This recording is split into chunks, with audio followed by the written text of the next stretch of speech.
देश में दो राज्यों से एक ऐसी खबर आई जिसने झकझोर के रख दिया है। एक खबर गाजियाबाद उत्तर प्रदेश से तो दूसरी खबर मध्य प्रदेश से।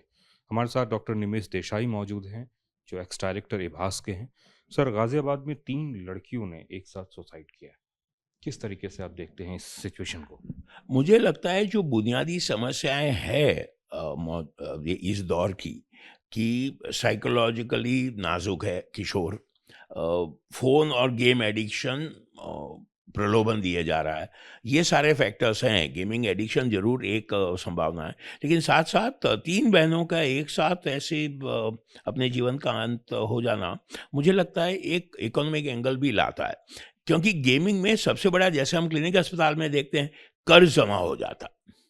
तो बहुत सारी गेमिंग में मनी इन्वॉल्व होता है और फिर बच्चा लाचार हो जाता है। कहीं ना कहीं से थोड़ा अरेंजमेंट किया, उसके बाद वो लाचारी हो जाती और वो लाचारी फिर डिप्रेशन में तब्दील हो जाती है। तो मैं एक बात और कहना चाहूँगा सबसे, कि बच्चों में और किशोरों में डिप्रेशन नहीं होता है, ये बहुत बड़ी गलतफहमी रही है समाज में भी और कुछ हद तक विज्ञान में भी।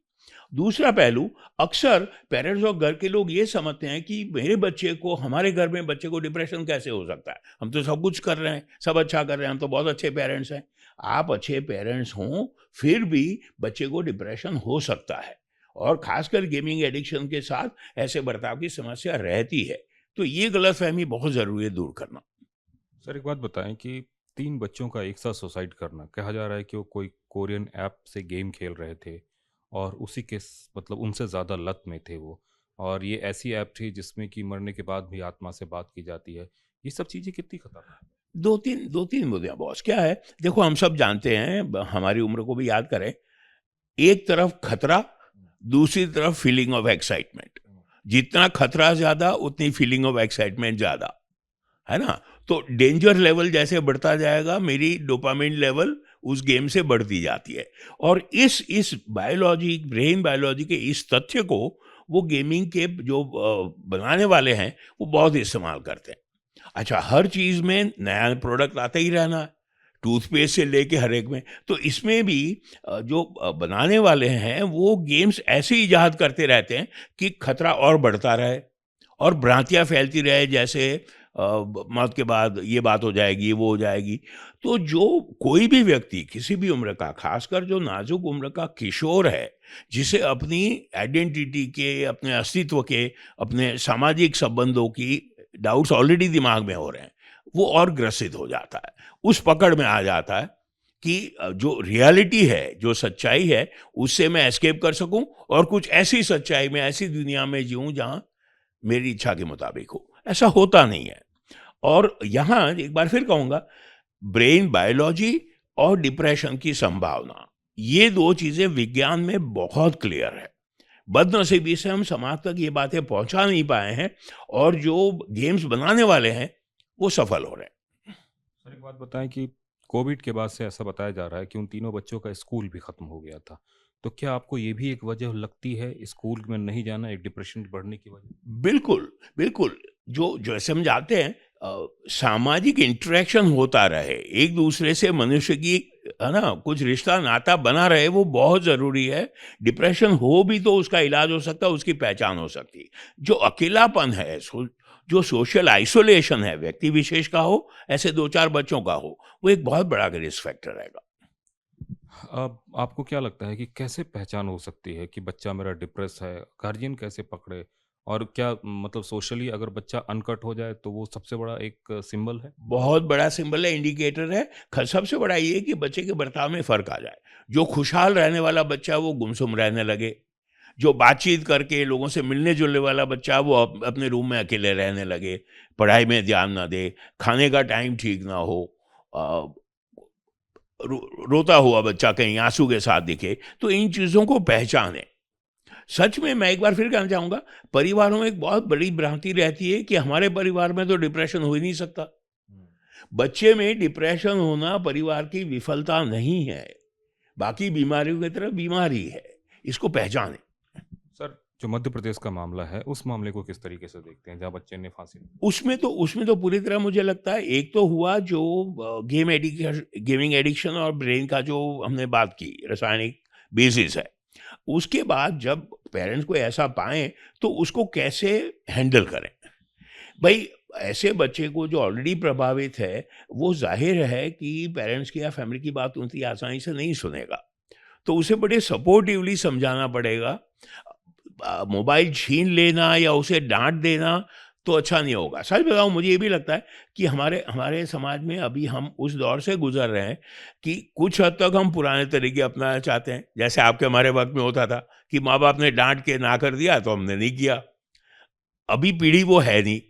बच्चों को चाहिए, नई पीढ़ी को चाहिए फ्रीडम कि मुझे समझे कोई, और पेरेंट्स शायद अभी भी पेश आ रहे हैं डंडे से।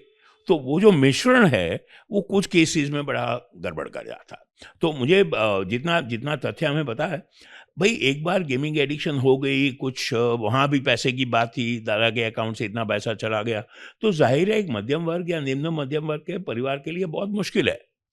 तो हमने एक आसान तरीका ढूँढ लिया कि मोबाइल छीन लो और अब बिल्कुल नहीं मिलेगा। तो जैसे समझ में आ रहा है, बच्चा और प्रभावित हो गया। जो ऑलरेडी प्रभावित है, जो आपकी बाहरी दुनिया से कटा हुआ है, उसका जीवन, उसकी मानसिकता ऑलरेडी उस फैंटेसी वर्ल्ड में है जो फ़ोन पैदा कर रही है। तो एक जो होता है ना कि एक्सटर्नल रियल वर्ल्ड, और एक होता है अपनी अंदरूनी मानसिक फैंटेसी का वर्ल्ड।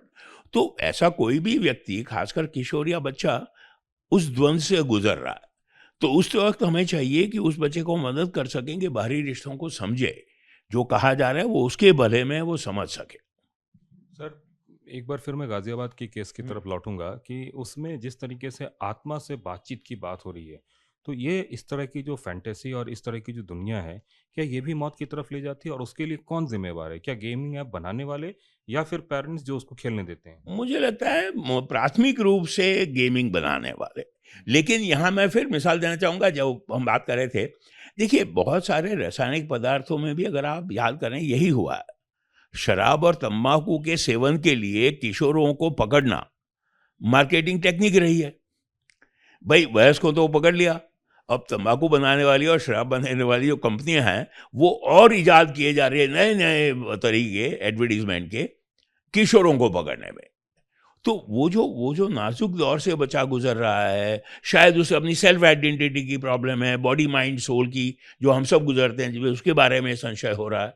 तो उस दौरान वो एडवर्टीजमेंट इफेक्टिव हो जाता है कि मुझे मुझे जिन चीज़ों का जीवन में कोई आसानी से हल नहीं दिख रहा, वो मुझे ये गेम हल दे देगा। लेकिन वो हल वहाँ मिलता नहीं है, बदनसीबी से। एक आखिरी सवाल करूंगा कि क्या इसमें कॉन्फिडेंस और ओवर कॉन्फिडेंस मतलब फैमिली का बड़ा नुकसान कर देता है? बिल्कुल, बिल्कुल सही कहा आपने। फैमिली का ओवर कॉन्फिडेंस या डिनायल, जैसा हमने कहा ना कि मेरे बच्चे में कैसे हो सकता है ऐसा, और बच्चे का लैक ऑफ कॉन्फिडेंस। तो यंग यंग किशोरों में कॉन्फिडेंस की कमी हो, आत्मविश्वास की कमी हो, अभी अभी व्यक्ति अपने आप को समझ रहा है, दुनिया को समझ रहा है, तो वहाँ लैक ऑफ कॉन्फिडेंस और डिनायल और ओवर कॉन्फिडेंस शायद परिवार में। गाजियाबाद वाले केस में ये भी देखा कि कमरे में कुछ कुछ बातें लिखी हुई हैं, जो इस बात की ओर इंगित करता है कि बच्चा बहुत अकेला हो गया। हाँ, अकेलापन देखिए ना, जैसे हम जानते हैं, अकेलापन 21वीं सदी की एक ऐसी सच्चाई है, अगेन हर उम्र के व्यक्ति के लिए। बुजुर्ग अकेले हैं, काम करने वाले लोग अपने काम के बोझ में अकेले हैं, जो गृहिणी है, वर्किंग महिला, वो अकेलापन है। बच्चे तो अकेले हो ही गए, क्योंकि माँ बाप और परिवार के वो सपोर्ट कम हो गए। बच्चों के बीच, अपने बीच, वो जो हमारे वक्त में जो कांटेक्ट होता था वो रहा नहीं। जब से ज़्यादा वही वही थी मुद्दे पे आऊँ। एक होता है बाहर की सच्चाई की दुनिया, दूसरा होता है मेरी मानसिकता की अंदरूनी दुनिया। हम सब हमारे वक्त में उसको बैलेंस करके जीना सीख गए।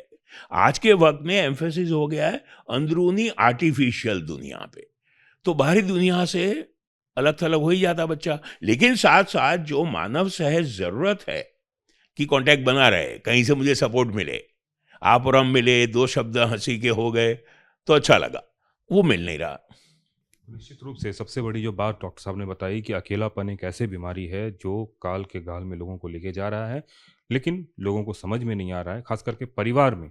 परिवार को ऐसा लगता है कि उनके यहाँ डिप्रेशन नहीं है, लेकिन कॉन्फिडेंस और ओवर कॉन्फिडेंस की बीच की जो पतली खाई है, उसको समझना पड़ेगा। कैमरामैन संदीप के साथ कुमार कुंदन, TV9 भारतवर्ष, दिल्ली।